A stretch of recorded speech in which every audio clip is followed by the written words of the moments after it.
जय हिंद प्यारे साथियों, आप सभी का स्वागत है आज की इस नई वीडियो में। दोस्तों आज हम लोग पढ़ने वाले हैं संस्कृत का महत्वपूर्ण ऑब्जेक्टिव प्रश्न। दोस्तों ये ऐसा प्रश्न आज का होने वाला है, बहुत ही महत्वपूर्ण प्रश्न है दोस्तों।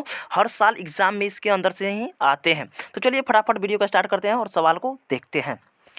दोस्तों सबसे पहले देखिए, यहाँ पर पहला नंबर सवाल है, शास्त्र मानवों को किसका बोध कराता है?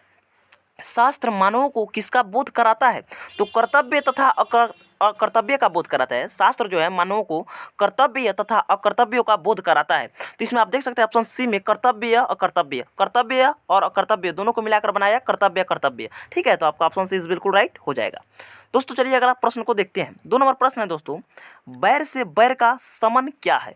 बैर से बैर का समन क्या है? असंभव है। तो आपका ऑप्शन 20 बिल्कुल राइट हो जाएगा, असंभव। चलिए अगला प्रश्न को देखते हैं। दोस्तों तीसरा नंबर प्रश्न है, नदियां नाम और रूप को छोड़कर किसमें मिलती है? नदियां नाम और रूप को छोड़कर किसमें मिलती है?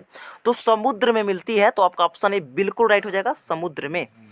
दोस्तों चौथा नंबर प्रश्न है, महान से भी महान क्या है? महान से भी महान क्या है? तो आत्मा है। तो आपका ऑप्शन ए बिल्कुल राइट हो जाएगा, आत्मा। अगला प्रश्न को देखते हैं प्यारे दोस्तों। यहाँ पर 5 नंबर प्रश्न है, किसकी विजय नहीं होती है? यानी किसकी जीत नहीं हो पाती है? तो किसकी विजय नहीं होती है? तो दोस्तों असत्य की। तो आपका ऑप्शन 20 बिल्कुल राइट हो जाएगा, असत्य की कभी भी विजय नहीं होती है। दोस्तों छठा नंबर प्रश्न है, स्वामी दयानंद का जन्म कब हुआ था? सबसे पहले दोस्तों स्वामी दयानंद का पूरा नाम क्या था? तो इनका पूरा नाम था स्वामी दयानंद सरस्वती। जो इनका जन्म जो था दोस्तों 1824 ईस्वी में हुआ था। तो जब भी पूछा जाए स्वामी दयानंद का जन्म कब हुआ था, तो आप लोग टिक मारिएगा 1824। तो ऑप्शन 20 बिल्कुल राइट हो जाएगा। चलिए अगला प्रश्न को देखते हैं। दोस्तों 7वां नंबर प्रश्न है, अंतिम शिक्षा संस्कार का नाम क्या है? अंतिम शिक्षा संस्कार का नाम क्या है? सबसे पहले दोस्तों संस्कार कितने प्रकार के होते हैं ये पता होना चाहिए दोस्तों। तो संस्कार 16 प्रकार के होते हैं। तो यहाँ पर पूछा जा रहा है अंतिम शिक्षा संस्कार क्या है? तो दोस्तों आपका ऑप्शन 20 बिल्कुल राइट हो जाएगा, समावर्तनम संस्कार। ऑप्शन 20 बिल्कुल राइट हो जाएगा, समावर्तनम संस्कार।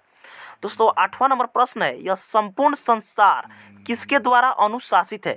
यानी ये संपूर्ण संसार जो है, ये विश्व है, ये संपूर्ण संस्कार किसके द्वारा अनुशासित है? तो ये परमात्मा के द्वारा। अनुशासित का मतलब, कहने का मतलब है किसके देखरेख में, किसके द्वारा ये चल रहा है।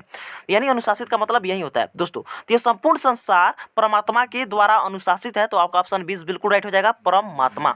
चलिए अगला प्रश्न को देखते हैं। 9 नंबर प्रश्न है, शास्त्र किसके लिए कर्तव्य और अकर्तव्य का विधान करते हैं? यानी कहने का मतलब है शास्त्र किसके लिए कर्तव्य और अकर्तव्य का बोध करते हैं या विधान करते हैं? ठीक है, तो दोस्तों ये मानवों के लिए। तो आपका ऑप्शन 20 बिल्कुल राइट हो जाएगा, मानवों के लिए। दोस्तों 10वां नंबर प्रश्न है, प्राचीन काल में शिष्य को क्या कहते थे? प्राचीन काल में यानी पुराने समय में, पुराने काल में। तो प्राचीन काल में शिष्य को क्या कहते थे दोस्तों? तो ब्रह्मचारी कहा जाता था। तो आपका ऑप्शन 20 बिल्कुल राइट हो जाएगा, ब्रह्मचारी। चलिए अगला प्रश्न को देखते हैं। दोस्तों 11 नंबर प्रश्न है, पटना का इतिहास कितना पुराना है? ऐसा भी पूछा जा सकता है, पटना का इतिहास कितना वर्ष पुराना है? तो दोस्तों पटना का इतिहास जो है दोस्तों ये 2500 वर्ष पुराना है। तो आपका ऑप्शन ए बिल्कुल राइट हो जाएगा, 2500 वर्ष। दोस्तों 12वां नंबर प्रश्न है, कुटनिमतम काव्य के कवि कौन है? कुटनिमतम काव्य के कवि कौन है? तो दामोदर गुप्त। तो आपका ऑप्शन 20 बिल्कुल राइट हो जाएगा, दामोदर गुप्त। चलिए अगला प्रश्न को देखते हैं। दोस्तों 13 नंबर प्रश्न है, थोड़ा सा मिटक गया है लेकिन कोई बात नहीं, मैं पढ़ दूंगा, आप लोग को समझ में आ जाएगा। यूनान का राजदूत कौन था? यूनान का राजदूत कौन था दोस्तों? तो मेगास्थनीज था। तो आपका ऑप्शन सी बिल्कुल राइट हो जाएगा, मेगास्थनीज। 14 नंबर प्रश्न है दोस्तों, राजशेखर की रचना कौन सी है दोस्तों? राजशेखर की रचना कौन सी है दोस्तों? तो आपका ऑप्शन है बिल्कुल राइट हो जाएगा, काव्य मीमांसा। ऐसा भी पूछा जा सकता है, काव्य मीमांसा नामकम ग्रंथम क अलिखत। काव्य मीमांसा नामकम ग्रंथम क अलिखत, इस तरह भी पूछा जा सकता है। तो राजशेखर अलिखत हो जाएगा। इस तरह पूछेगा तब आप लोग कीजिएगा, लेकिन यहाँ पर सीधा सीधा पूछा गया है राजशेखर की रचना कौन सी है? तो काव्य मीमांसा। तो आपका ऑप्शन बिल्कुल राइट हो जाएगा, काव्य मीमांसा। चलिए अगला प्रश्न को देखते हैं दोस्तों। 15 नंबर प्रश्न है, कौमुदी महोत्सव किस ऋतु में मनाया जाता है? कौमुदी महोत्सव किस ऋतु में मनाया जाता है दोस्तों? तो ये शरद ऋतु में मनाया जाता है। तो आपका ऑप्शन डी इज बिल्कुल राइट हो जाएगा। यहाँ पर शरद ऋतु कर दिया, कोई दिक्कत नहीं, द होना चाहिए था यहाँ पर त की जगह पर। तो शरद ऋतु में मनाया जाता है। तो आपका ऑप्शन डी इज बिल्कुल राइट हो जाएगा।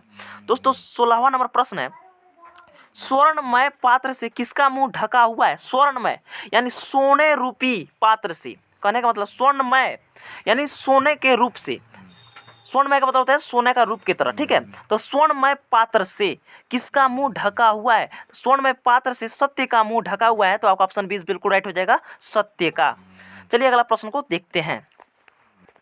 दोस्तों 17 नंबर प्रश्न है, पटना में हमेशा युद्ध, आग और बाढ़ का भय रहेगा, किसने कहा था? सुनिएगा, पटना में हमेशा युद्ध, आग और बाढ़ का भय रहेगा, किसने कहा था? तो भगवान बुद्ध ने कहा था। तो आपका ऑप्शन बिल्कुल राइट हो जाएगा, भगवान बुद्ध। दोस्तों 18 नंबर प्रश्न है, तर्कयते यदा अस्मिन् गृह अग्निर्लोको नति किस आलसी की उक्ति है? तर्कयते यदा अस्मिन् गृह अग्निर्लोको नति किस आलसी की उक्ति है? तो आलसियों की संख्या कितनी थी? तो 4, लेकिन दूसरा जो आलसी था उसने यह शब्द का उपयोग किया था। तो आपका ऑप्शन 20 बिल्कुल राइट हो जाएगा, द्वितीय। चलिए अगला प्रश्न को देखते हैं। दोस्तों 19 नंबर प्रश्न है, मधुरा विजयम किसकी रचना है? मधुरा विजयम किसकी रचना है दोस्तों? तो ये गंगा देवी की है। तो आपका ऑप्शन सी बिल्कुल राइट हो जाएगा, गंगा देवी। 20 नंबर प्रश्न है दोस्तों, विशाल संस्कृत साहित्य किसके द्वारा संवर्धित है? विशाल संस्कृत साहित्य किसके द्वारा संवर्धित है? तो दोस्तों ये कवियों और शास्त्रकारों के द्वारा। तो आपका ऑप्शन सी बिल्कुल राइट हो जाएगा, कवि और शास्त्रकारों के द्वारा। चलिए अगला प्रश्न को देखते हैं। दोस्तों 21 नंबर प्रश्न है, हम सबों में भारतवर्ष के प्रति क्या होनी चाहिए? हम सबों में भारतवर्ष के प्रति क्या होनी चाहिए? तो देशभक्ति होनी चाहिए। भारतवर्ष क्या है? हमारा देश है। हमारा क्या है? देश है। तो देश के प्रति हमें क्या होना चाहिए? देशभक्त होना चाहिए। तो आपका ऑप्शन डी बिल्कुल राइट हो जाएगा, देशभक्ति। दोस्तों 22 नंबर प्रश्न है, समावर्तनम संस्कार का उद्देश्य क्या है?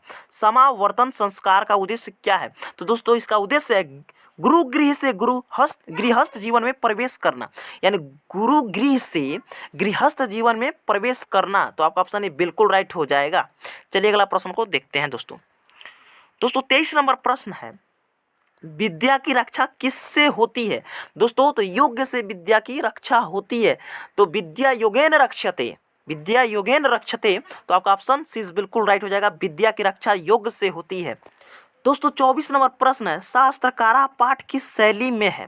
शास्त्रकारा पाठ किस शैली में है दोस्तों? तो ये प्रश्नोत्तर शैली में है। तो आपका ऑप्शन बी बिल्कुल राइट हो जाएगा, प्रश्नोत्तर शैली। आज का 25 नंबर प्रश्न लास्ट प्रश्न है दोस्तों, चलिए देखते हैं। अशांति के निवारण का उपाय किस पाठ में वर्णित है? अशांति के निवारण का उपाय किस पाठ में वर्णित है दोस्तों? तो ये विश्व शांति पाठ जो है उसमें वर्णित है। तो आपका ऑप्शन बिल्कुल राइट हो जाएगा, विश्व शांति। आई होप कि दोस्तों आप सभी को ये वीडियो काफ़ी अच्छा लगा होगा और काफ़ी कुछ आप लोग सीखे होंगे। इसी तरह सीखना चाहते हैं तो आप हमारे चैनल को सब्सक्राइब करके आप हमसे जुड़ सकते हैं। तो फिर मिलते हैं एक नई वीडियो के साथ, तब तक के लिए जय हिंद, वंदे मातरम।